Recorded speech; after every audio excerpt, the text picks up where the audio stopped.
Yang kedua, yaitu teori cita rasa. Teori cita rasa itu teori yang menyatakan seni bukanlah keindahan objek, melainkan pengalaman seorang subjek. Seni bukanlah keindahan objek, melainkan pengalaman seorang subjek. Yang disebut subjek ini adalah manusia. Dan objeknya adalah semua yang ada di alam. Subjeknya adalah pelaku atau yang menciptakan karya seni. Di dalam teori cita rasa jelas disebutkan bahwa seni bukanlah keindahan objek, melainkan pengalaman subjek. Sudah ada unsur ekspresi karena mereka mengungkapkan pengalaman-pengalaman yang dia alami, kemudian diwujudkan dalam sebuah karya. Nah, pengalaman-pengalaman itu apa misalnya? Pengalaman-pengalaman itu misalnya berawal dari teori mimesis yang suara binatang itu kemudian berkembang lagi berdasarkan pengalaman-pengalaman mereka. Kalau misalnya mereka menciptakan karya seni, dia pernah mengalami sesuatu. Misalnya pada saat itu kemudian bertemu dengan harimau di hutan belantara. Nah, kemudian karya mengekspresikan pengalaman mereka ketika bertemu dengan harimau. Misalnya dengan bercerita kepada kawannya bagaimana ekspresi wajahnya, ketakutannya ketika dia bertemu dengan hewan buas. Nah, itu sudah karya seni. Kemudian mereka menggambarkan di batu-batu tentang pengalaman tadi, misalnya dengan menggambarkan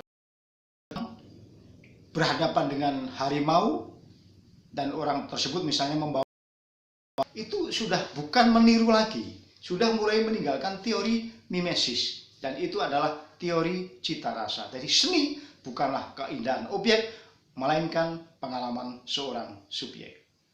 Nah, kalian sekarang tentu masih kadang-kadang juga menerapkan teori itu.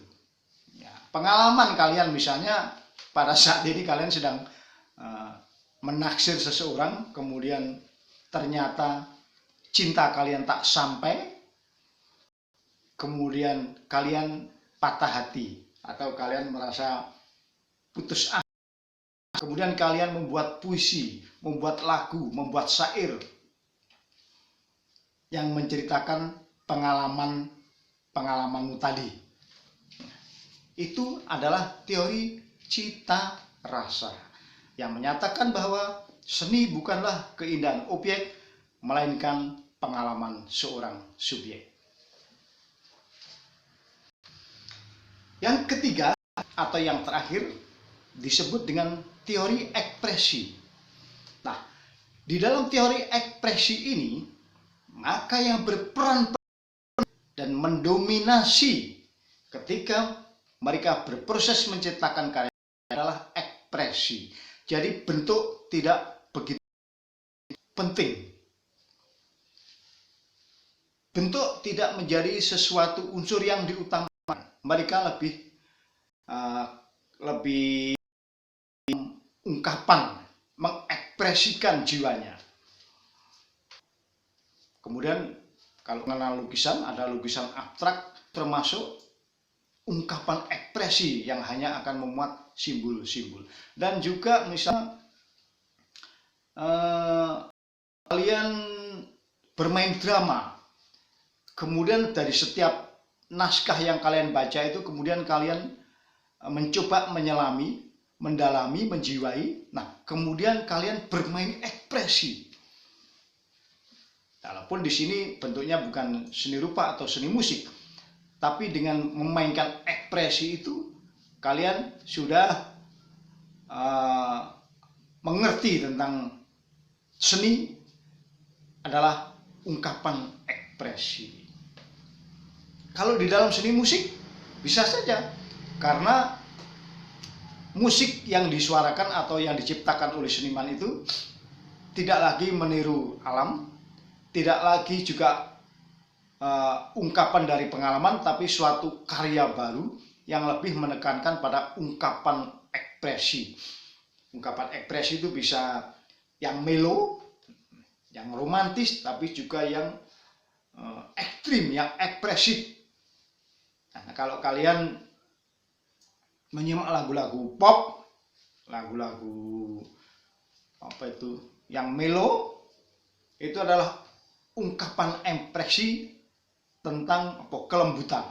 Tapi sebaliknya, ketika kalian mendengarkan lagu-lagu rock, hard rock, heavy metal dan sebagainya, itu juga ungkapan ekspresi yang apa itu, yang agak keras, jadi yang benar-benar ekspresif, sehingga di situ sudah tidak lagi menyatakan bahwa seni adalah peniruan terhadap bentuk-bentuk alam, atau diucapkan bahwa seni adalah bukan pengalaman, bukan keindahan objek, tapi merupakan pengalaman subjek. Sudah bukan itu lagi, tapi seni menjadi sesuatu yang baru, yang mengungkapkan ekspresi seseorang.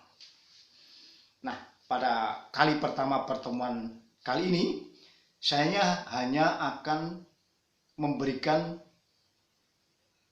materi itu saja, yaitu tentang teori seni. Saya hanya memberikan tentang 3 teori itu, yaitu teori mimesis, teori cita rasa, dan teori ekspresi seni.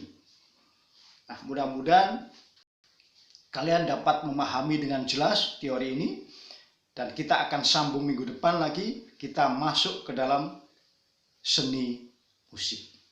Ingat, kalian tetap absen di Google Classroom di kolom komentar.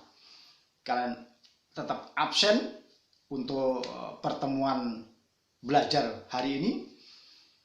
Jangan lupa pesan saya, tetap taati protokoler kesehatan. Oke, sampai jumpa. Salam sehat, salam sejahtera, dan Tuhan beserta kita.